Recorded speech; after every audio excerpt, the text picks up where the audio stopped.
I'm Jean-Michel Cousteau, president of Ocean Future Society, a not-for-profit organization trying to educate the world about the ocean. And you are listening to Pavlina's Kidz show. Hey everyone, this is Pavlina from Pavlina's Kidz Plays. I'm on location at the Surf Expo in Orlando with author, environmentalist, and Emmy-winning producer Jean-Michel Cousteau. Hello. Good to see you, and I am totally fascinated because you're here to ask me questions, but I'm going to ask you, why are you doing this, and what is your passion? Well, my passion is mainly journalism and different stuff with like radio and all that. So it's interesting because is your audience young people? For the most part, yes. I'm very excited for you because you are the future decision makers. You are the ones who can reach those people. And to me, it's very, very encouraging. Thank you. Okay, so you've grown up with like the ocean basically, and have you ever been afraid of it though? Like, and your father co-invented scuba diving, so that was pretty exciting. It was like very exciting for that part of your life. Well, you know, my father, before anything else, was an adventurer. He always wanted to go where he had not been. And when he needed equipment, he invented the equipment to go where he wanted to go. So he never took no for an answer. And his curiosity was such that he wanted to go where nobody had gone. And when people ask him, what do you expect to find? He would always say, if I knew, I wouldn't go. So that sense of discovery and adventure has, of course, being passed on to the next generations, not only my late brother and myself, but also our children's. And now we have grandchildren also. So there's generation number 4 that is getting wet, like all of us, thinks my dad. And that has given us the opportunity and the privilege to speak with people like you. Awesome. Okay. Wait. So your father, Jacques Cousteau, like, what did he teach you, like, the most that meant a lot to you now? Curiosity, paying attention to the environment, to nature, particularly in the ocean. Later on, when I was an adult, he made me realize that we were using the ocean as a garbage can and a universal sewer, and that had to change, which means we need to communicate with people who have the power to make a difference, whether it's industries or governments.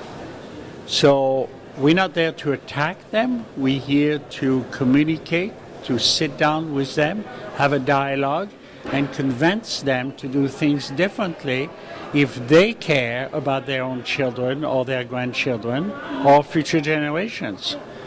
And that's what I've learned from my dad, and that's what we all in our family have learned from my dad or their grandparents. That's good then. Okay. So kids have all kinds of obstacles growing up. What obstacle did you have, and how did you overcome or deal with it? Well, I've had very little obstacles in the sense that other than, as always, finding the financing that we needed to do what we believe needed to be done has always been very difficult and still is. And because of the reputation of my father, people believe that we are rich. We are not. Every dollar that is given to our not-for-profit organization goes into the mission, which is if you protect the ocean, you protect yourself. That's good. Okay then. So, like, you've met all kinds of leaders and decision makers over the world to discuss the environment and effects to our ocean and ocean life. So, like, what do you think is the biggest issue to work on and commit to? Well, with our team at Ocean Futures, we decided to go to the northwestern Hawaiian Islands because we had never been there. And I knew my father wanted to go there. And it's 1,200 miles long, and there are islands and seamounts and reefs all over the place, all the way out there, northwest of the islands of Hawaii as we know it. It happens to be under the control of the United States. And we wanted to go there to see what was there. And we were shocked to see the amount of garbage. And so much so that we filmed it, and whether it was on land where there's nobody, or underwater with, for example, fishing nets being caught in the corals. When there's a storm, it would pull the corals out and break it up. It would catch birds that were diving to get the fish caught in the nets. It would kill some of the endangered species, and still is today, like monk seals and green sea turtles. So we were shocked. We filmed all of that, and ultimately we did bring it to the attention of the governor of the state of Hawaii, at the time Governor Lindell, and the gentleman was in charge of the Environmental Council at the White House under President Bush. And ultimately, our film was invited to be screened at the White House in the presence of Mr. and Mrs. Bush and the governor and 50 guests of the president. As a result of this screening, after they asked us a lot of questions, including during lunch, he declared the northwestern Hawaiian Island a national marine monument. That was on the 15th of June 2006. And this is to tell you that if you don't attack people, if you show them what's happening, anybody, including the President of the United States, can make a difference. And for me, that has been one of the biggest accomplishments that the Cousteau family, and particularly our team at Ocean Future Society, which is a not-for-profit organization, have been able to accomplish and make reference to, and share with other people that if we can do it, you can do it. And that's what we need from you, from young people, from people who believe that there's a future which can be exciting. And we need to communicate that to all those people who haven't had the privilege of voting, for example, but ultimately will.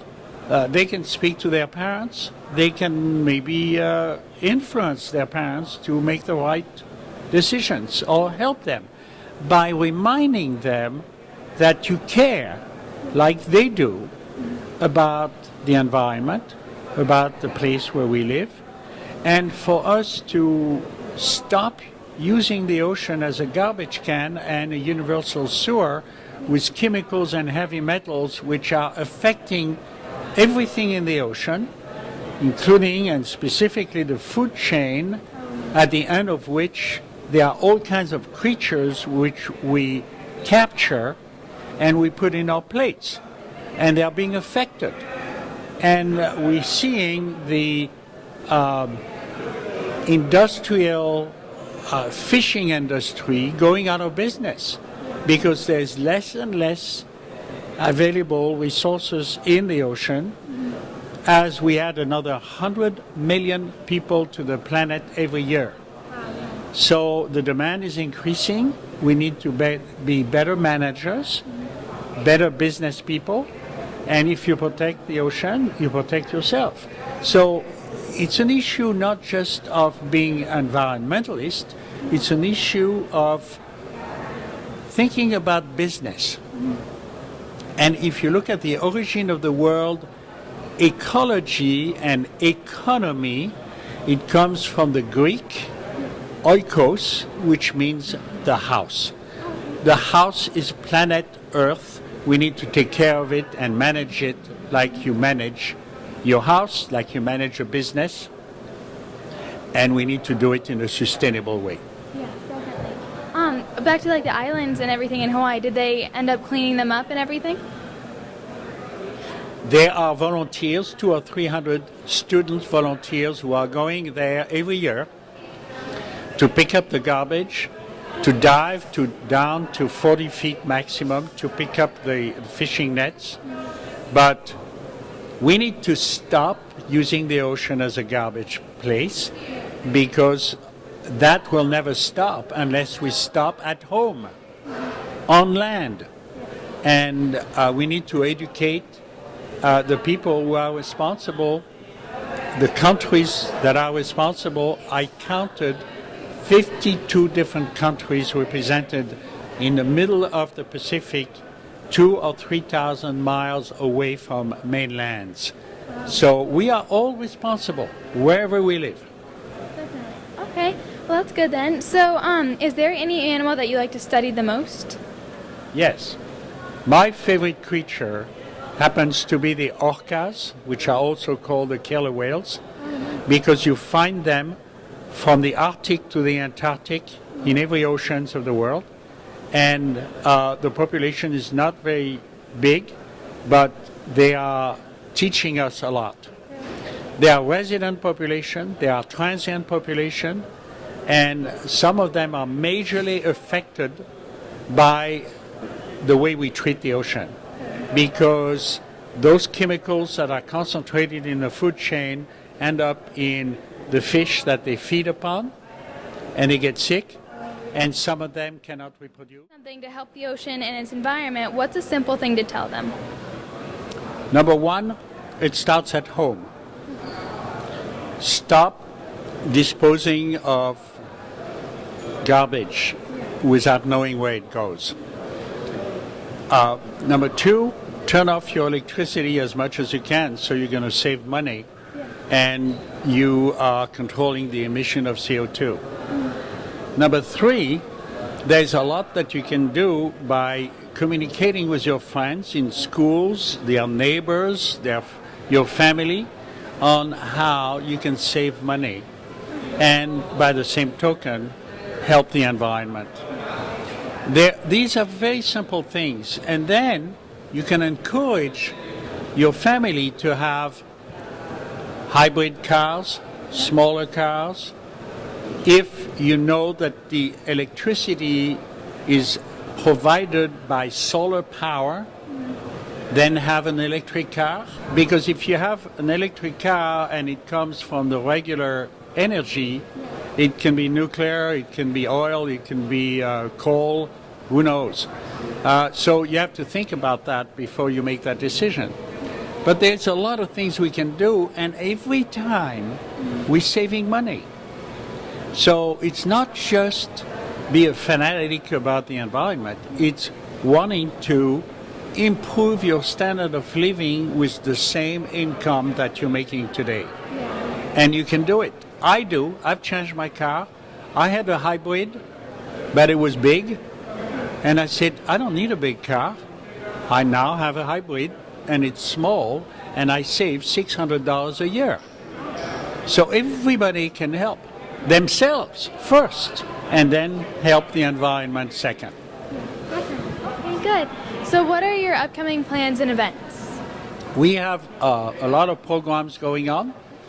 I'm working right now with Body Glove to create a whole line of products to help educate people about the environment, about the ocean.